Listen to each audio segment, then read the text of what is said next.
Hello friends, मेरे YouTube channel English वे में आप सभी का स्वागत है। तो चलिए देखते हैं आज की स्टोरी, जिसका टाइटल है द 11 स्वान्स। तो 11 मतलब हो गया 11, स्वान्स मतलब हो गया हंस। तो एक से ज़्यादा है, 11 है, इसीलिए स्वान्स यहाँ लिखा हुआ है, यानी कि 11 हंस। ये हो गया इसका मतलब। तो चलिए देखते हैं क्या है स्टोरी। वंस यानी कि एक बार, A king had 11 sons and a daughter Elijah। यानी कि एक बार a king had यानी कि एक राजा के 11 यानी 11 बेटे थे। तो ये सेंटेंस स्टेट ऑफ पोजीशन की हो गई, जो दिखा रहा है कि एक राजा के 11 बेटे थे एंड अ डॉटर, एक बेटी थी। तो ये स्टेट ऑफ पोजीशन की सेंटेंस है। जब हम बोलते हैं ना कि हमारे 2 बच्चे हैं, उसके 1 बच्चे हैं, या फिर हमारे पास कुछ है, तो वो स्टेट ऑफ पोजीशन की सेंटेंस कहलाती है। तो एक राजा के 11 बेटे थे और एक बेटी थी एलिजा। तो बेटी का क्या नाम था? बेटी का नाम एलिजा था। The king married a wicked queen. The king married यानी राजा ने शादी की अ विक्ड क्वीन। विक्ड का मतलब हो गया दुष्ट, एक दुष्ट रानी से। Who did not love the children. Who यानी कि जो, डिड नॉट लव यानी कि जो प्यार नहीं करती थी, द चिल्ड्रेन यानी कि बच्चों से।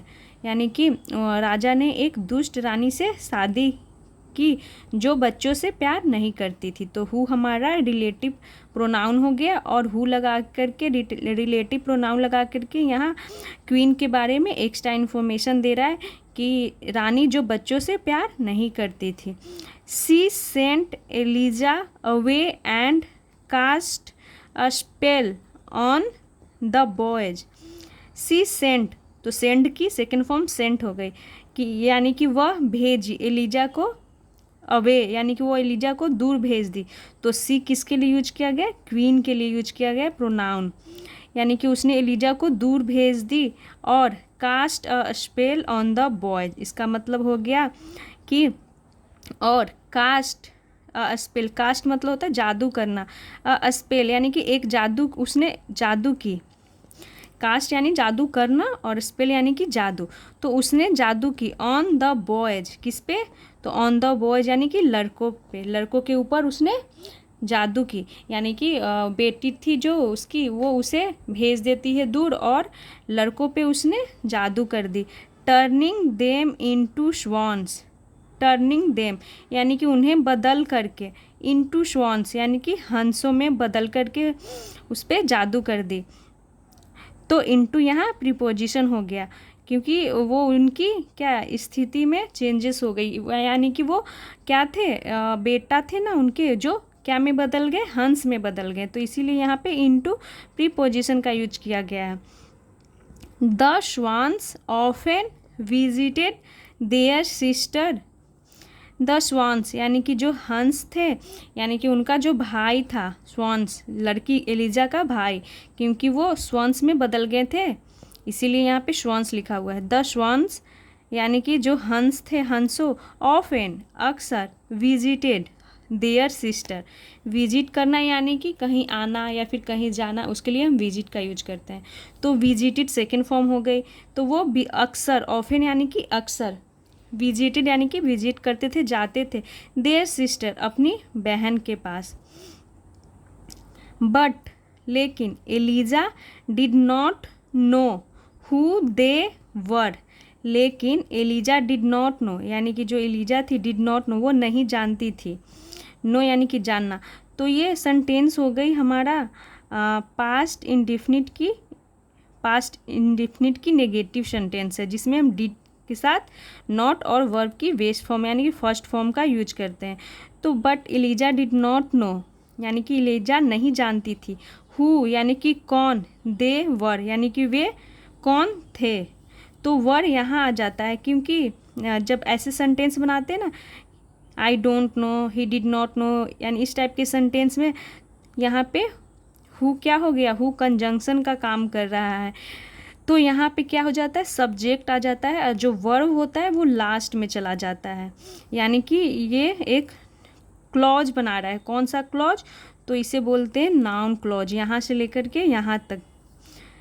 तो ही डिड नॉट नो, वह नहीं जानती थी। दे वर यानी कि वे नहीं जानती थी कि वे, डिड नॉट नो हु यानी सॉरी यहाँ पे हु यानी कि कौन, देवर यानी कि वे कौन थे, वो नहीं जानती थी। वन नाइट एक रात, Eliza had a dream, Eliza को एक सपना आया। अ फेरी, फेरी का मतलब हो गया परी, एक परी टोल्ड हर यानी कि एक परी ने, टेल की सेकेंड फॉर्म टोल्ड, एक परी ने कहा, हर यानी उससे, किससे? एलिजा से। What the queen had done यानी कि क्या, द क्वीन यानी कि रानी ने, हैड डन यानी कि किया था, क्या रानी ने किया था, वो फेरी ने उसे सपने में बताई।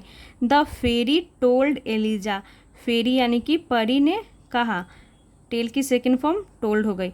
तो यहाँ पर देख सकते हैं जब इस फेरी परी को इंट्रोड्यूस कर रहे हैं तो ए के साथ, और जब इसे यहाँ पे द का यूज किया गया है क्योंकि हमें पता है कि उसी परी की बात कर रही है जिसे हम पहले इंट्रोड्यूस कर चुके हैं। तो द फेरी टोल्ड एलिजा यानी कि परी ने कहा एलिजा से, टू वीव, तो वीव मतलब होता है बुनना यानी बुनने के लिए, और यहाँ पे टू प्रीपोजिशन नहीं है, इन्फिनिटी मार्कर हो गया, टू के साथ वर्ब की बेस फॉर्म, टू वीव यानी बुनने के लिए। 11 coats of nettles for her brothers यानी हो गया बुनने के लिए 11 कोट्स यानी कि 11 कोट्स। तो कोट्स का मतलब यहाँ पे वो कपड़े से है जो पहनते हैं ना कोट्स ठंडे के मौसम में, यानी कपड़े की बात हो रही है। कोट्स ऑफ नेटल्स, तो नेटल्स का मतलब हो गया कि बिच्छू बूटी का, जिसपे यानी कि बिच्छू बूटी का डिजाइन हो।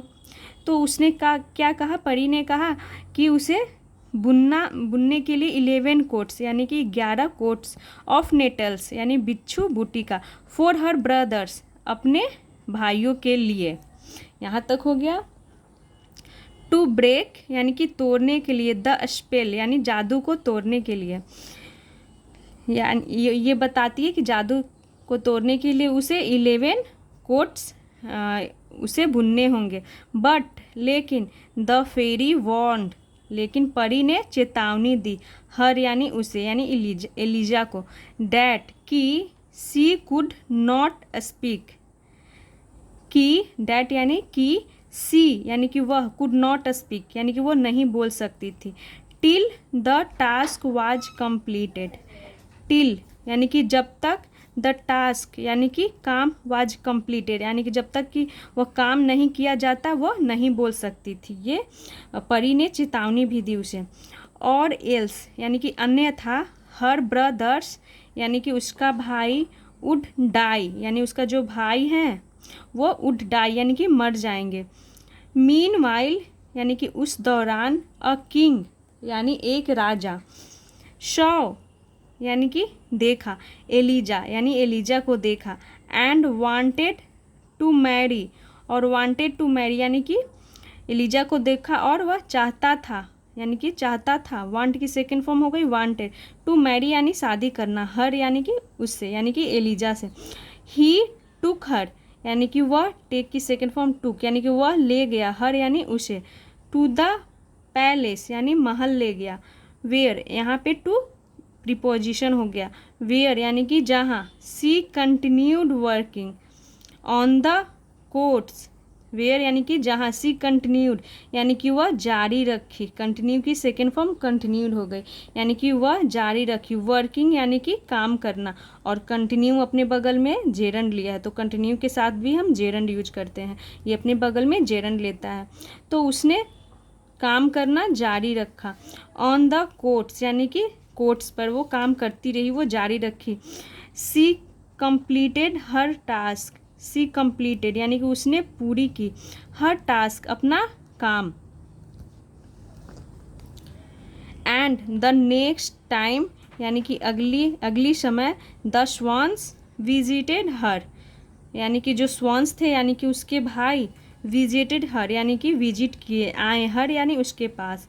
सी put the coats on them, she put यानी कि वो पुट यानी कि पहना दी, द कोट्स यानी जो कोट वो बनाई थी, कोट्स को वो पहना दी, ऑन देम यानी कि उन पे यानी हंसों के ऊपर, सडनली अचानक से, they turn into young boys, they यानी कि वे, टर्न यानी बदल गए, इनटू यंग बॉयज यानी कि नवयुवक, बॉयज यानी कि बच्चे में, यानी कि वो बच्चे में, यंग यानी कि युवा, बच्चे में वो बदल गए।